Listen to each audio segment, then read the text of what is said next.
health. So let's go for, why do you think mental health has become such an important conversation in sport and football today? I think there's an increased awareness in sport in general that elite athletes are at risk for experiencing mental health issues. We've seen in the research that there is a slightly higher prevalence of mental health issues amongst elite athletes compared to the general population. So with that understanding, it's really important that mental health is a big part of that conversation in sport, and that we can support athletes in kind of mitigating against some of those mental health risks that they might be at. But also I think, especially in recreational sport, we're really seeing that mental health can really be benefited from sport, so from participation in sport. We see that sport has the ability to improve people's self-esteem, satisfaction with life. It gives people an important source of social connections and social identity. So I think we're starting to see that there are some mental health risks potentially with sport, and particularly at the elite level, but also that there are benefits from participating too. So we understand that as a whole it can have quite a profound impact on athletes. Nice. I know I didn't write down, but academy-wise, and just because I'm interested, do you see a greater or less, I don't know, I think this phrase it conversation, I guess. Is it more talked about in academies now than it maybe was before? I'm not sure in terms of, I guess, the transition, but we do see that there's increased sports psychology provision now in academy environments. And we know that academy football is a high pressure environment, and that's what we see in the research. So having appropriate mental health service provision in those environments is really important, given that high pressure nature that they have. I just wanted to know that myself because I'm quite interested. So what do you think personally are some of the most common mental challenges footballers actually do face? Yeah, so footballers will face a variety of performance-related challenges. So they might experience anxiety around performance, they might experience dips in confidence, issues with motivation, issues with concentration, and they also might experience increased mental health challenges around periods such as injuries, deselection, retirements or releases as well. And they might struggle with things as, such as getting sufficient psychological detachment from sport. So we know now that psychological detachment is actually really important for performance. So I suppose that would kind of be a summary of the main issues that we're seeing in the research. Absolutely. So how do factors like the ones you just mentioned actually impact a player's mindset, going to a game or just in general, in family life or something like that? So they can affect performance. So if we look at things like anxiety, if athletes aren't equipped with the skills to be able to regulate that, it can negatively impact performance. If we look at things like motivation, if athletes are struggling with motivation, again, it can negatively affect things like effort, persistence, and all of these things can have a knock-on effect on somebody's well-being. And first and foremost, athletes are people, and they care a lot about their sport. So if things aren't going so well there, it's probably likely to affect their personal well-being and personal life too. Nice. So how do you think people would juggle this? So with work and especially studies in academies, how do people juggle all that and then still be mentally okay in a way, for the way to phrase it, but yeah.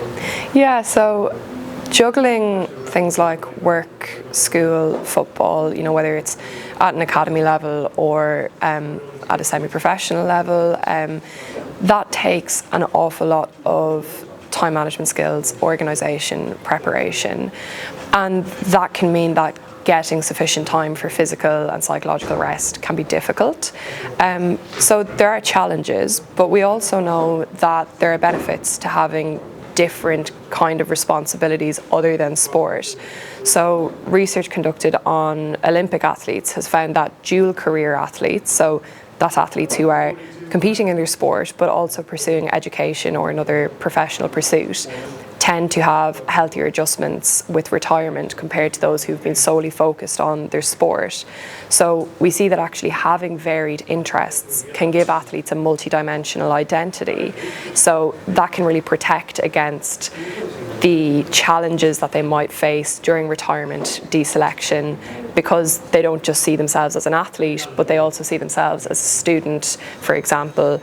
That can kind of broaden that identity to help them see themselves also as a friend, daughter, son. So it can really help athletes too, actually having these different interests. I guess it's a bit like hard if you're, especially like professional players, like your career ends so early compared to most careers. It's probably quite hard to actually get that. Like if you don't have a job, just get it started. I mean, most go into football jobs, but it's like.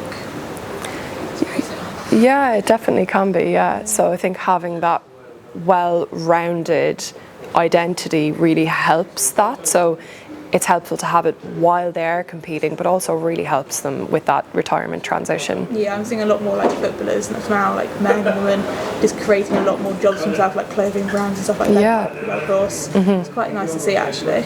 So I've been around other clubs. I spoke to loads of people, and they're kind of talking about resources. So how do you think, I hope your question's right, how do you think resources, how do you think access to resources helps players? Is that the question you wanted to answer? Is that right? Yeah, I mean, I can talk about... You can talk about whatever you like. Yeah, sure.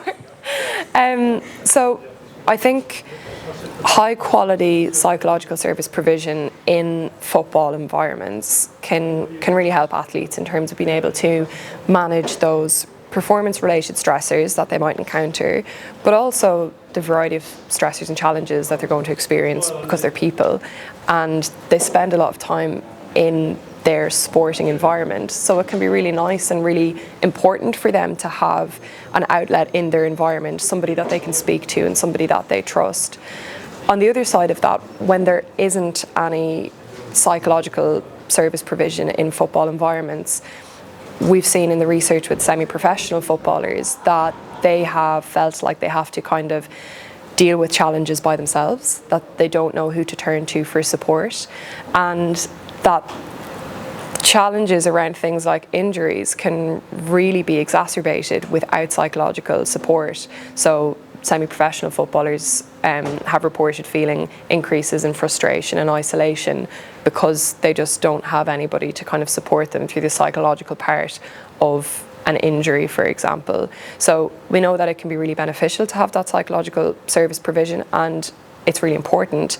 And also we know that when there's an absence of that service provision, that the challenges that footballers will already face can be heightened.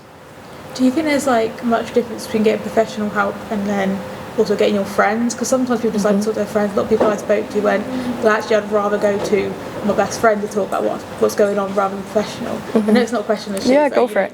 If you like answer it, that'd be great. But yeah, is there much difference or? Yeah, 100%. I think so.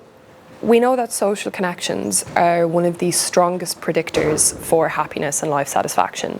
So having a strong social network, and that doesn't mean having a huge social network, but having people that you trust, that are your friends and your family and people that you can speak to, that's really important and fundamental to people's well-being and happiness.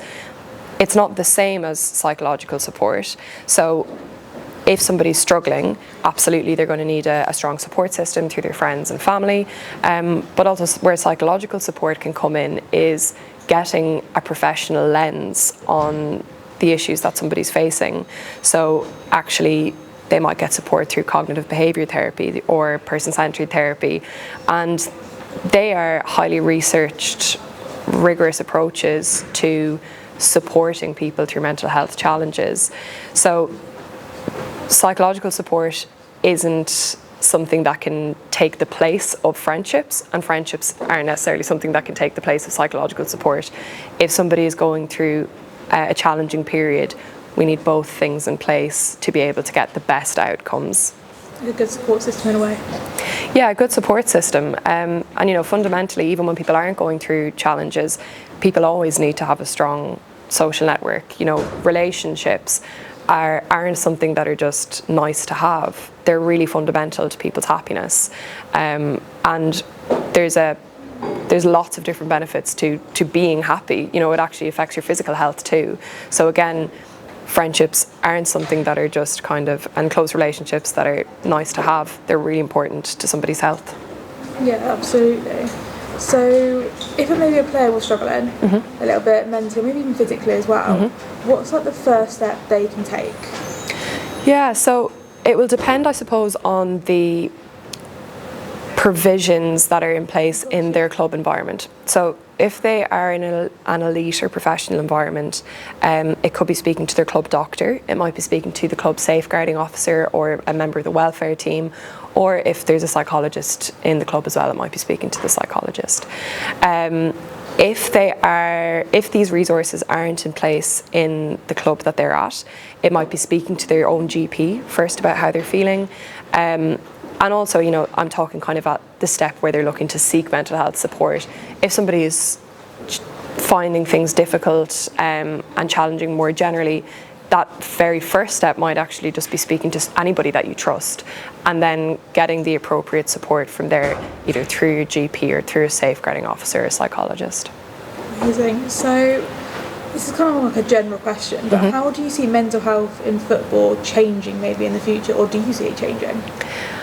I would like to see mental health awareness maybe shift from being something that can sometimes be a little bit of an abstract concept to something that's more really embodied in football environments. So where we are really seeing demonstrations of empathy and compassion, and that there's real value put on these characteristics and behaviours, that can really improve people's well-being and can kind of take mental health from being this concept that we hear about, we know a little bit about, to something that actually we live and breathe in football environments.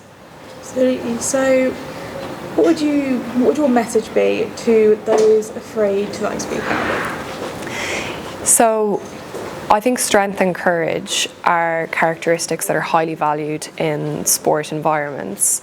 And what I would say to that is there is immense strength and courage in speaking to somebody about how you feel.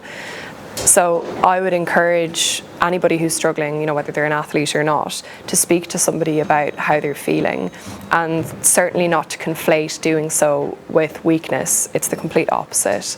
So you're a human being first and foremost, and that's what I would always try and remind athletes of. And fundamentally, human beings feel, and athletes are no exception to that.